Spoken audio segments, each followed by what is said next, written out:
My friend told me that I am creepy for dating my girlfriend because she hasn't developed after 8 years of age, so I am cutting ties with her and make her cry with jealousy. My girlfriend, Julie, has a weird obsession with cartoons. I don't mind it.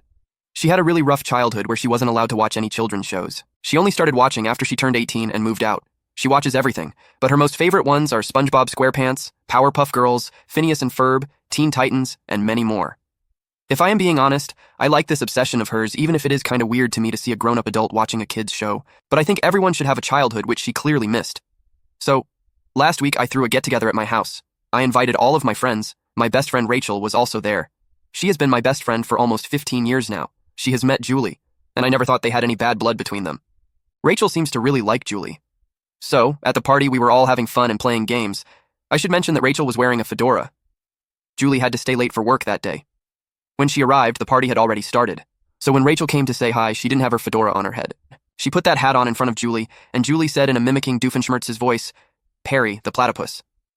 She thought this was funny because Rachel's last name is Perry, so Julie made a joke that she only gets it. I smirked a little, but it seems to have caught Rachel off guard when Julie went inside the room to change. Rachel, in front of everyone, told me my girlfriend was rude.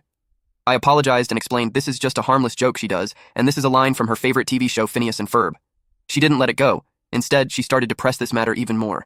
She asked me how can I date a literal child, and it is really embarrassing that she behaves like one. I told her that's just how she is.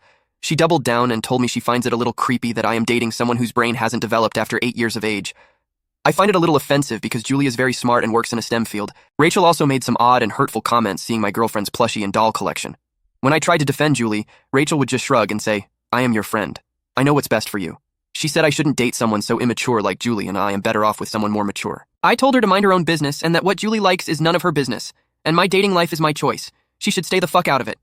Rachel was giving me and Julie cold shoulders throughout the party. Later that day, she messaged me and said she cannot believe I was such a jerk to her because of my girlfriend, and that I am throwing away our friendship because of her. She hasn't talked to any of us.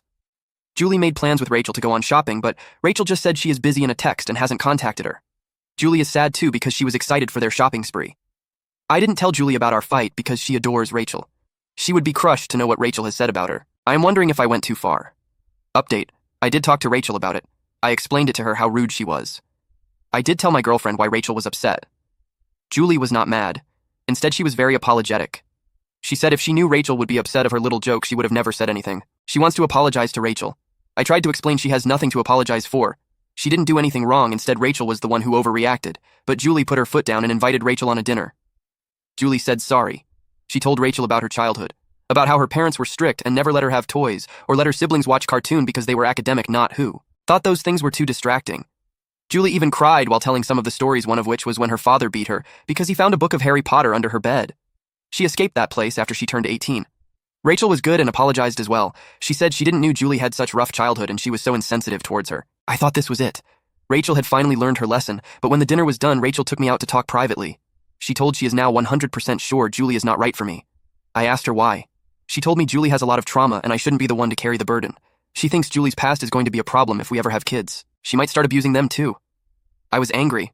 I told her Julie is nothing like that. She is sweet and kind. She has been going to therapy because of her childhood trauma, so she shouldn't be too hard on her. I even asked if she was jealous of Julie. Rachel did fumble on her words while saying no.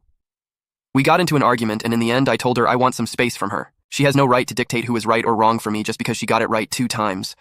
She always had problem whenever I dated someone. She has no right over me and my life. Rachel started crying. I called an Uber for her but didn't say a word beyond it. Rachel won't stop calling me. She was blaming Julie for ruining our friendship and accused her of being a cheater. I told Julie about the whole argument. She cried a lot because she never wanted her little joke to escalate so far, but she agreed Rachel went too far. Rachel sent some very hurtful messages to me about Julie. I didn't tell those to her. Julie has also blocked Rachel. She was pissed too when she heard Rachel thinks Julie would also become an abuser. Also to those people who said that Rachel never liking my ex is a red flag. Well, she has a good reason to not like them.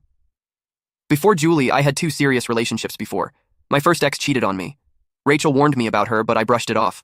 My second ex was very controlling and toxic. When we broke up, she slashed my car tire. That's why I sort of think Rachel has good intuition about people, but not this time because I know she is wrong about Julie, and Rachel always had something to say whenever I wanted to date a girl. Even if she turns out to be right about Julie, I do think Rachel is just too involved in my personal life.